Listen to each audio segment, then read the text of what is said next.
And the mantra we use throughout the whole set pretty much is the Green Tara mantra. And this Green Tara mantra is of the heart, and it's a very soothing, self-soothing mantra. It is the mantra itself is about how to self-soothe, right? How to self-soothe, how to self-soothe. And that's an important life lesson, right? Many human beings, they don't know how to self-soothe. So what happens is they get destructive, they get way out of control, bad habit, behavior, and they don't know how to self-correct. They don't know how to self-soothe. And then what happens is they get themselves into sticky situations, right? That they make major mistakes in life that can be very, very detrimental in many ways because they don't know how to self-soothe, they don't know how to self-correct.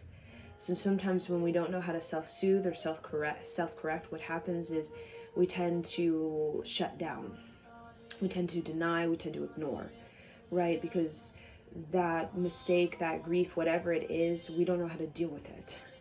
So instead of dealing with it, we'll just shut down around it and then create ice. We'll harden, we'll turn to ice, we'll freeze it in time and space. But that doesn't mean that it just disappears. It just means that it's temporarily out of our view, but still in us. But ice can be very like crystallized in a way. It can be very sharp.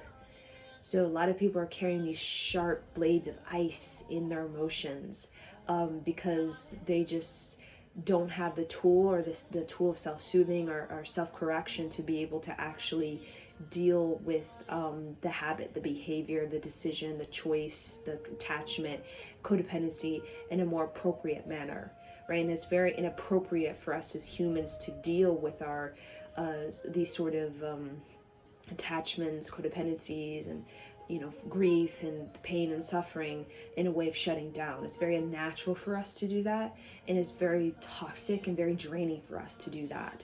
And what is more natural is for us to actually mend, soothe, correct, into heal and recover, and also bring a state of balance to these type of emotions. That's more natural than just shutting down, denying, ignoring, running away, and creating all this chaos. You know what I'm saying?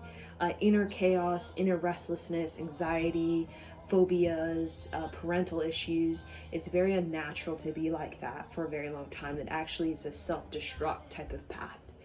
So Green Tara is more of like, instead of self-destruct, right, because of your emotional upset, right?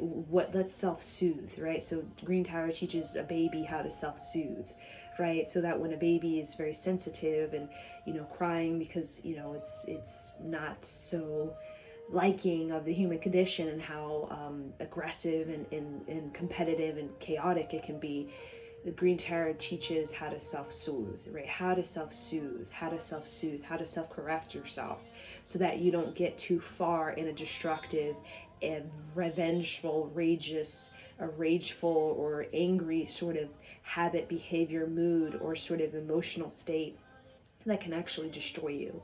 So Green Tara is more of like, let's not destroy yourself, right? Let's not destroy yourself because of the grief, right? Grief, pain, suffering, that emotional state is very common and also very unnatural to hold that for a very long time. It's very unnatural to be that for decades. So Green Tara, this mantra is about really uncovering the root of your sort of agitation and really mending it and really almost like sending it off to the Holy Spirit and saying like, I'm ready to let this go, right? I'm ready to look at this agitation, this trigger, this irritability, and I'm willing to look at it in a way of self-soothing, in a way of, I want to resolve it, I want to mend it, so I can really let it go, so that I can be more free-flowing, more flexible, and more free, emotionally free, right? Emotionally free. And that takes a lot of self-soothing, a lot of self-correction to really self-soothe, to really send off these emotions and restore this sort of equilibrium and equanimity. So thank you for joining me in Satnam.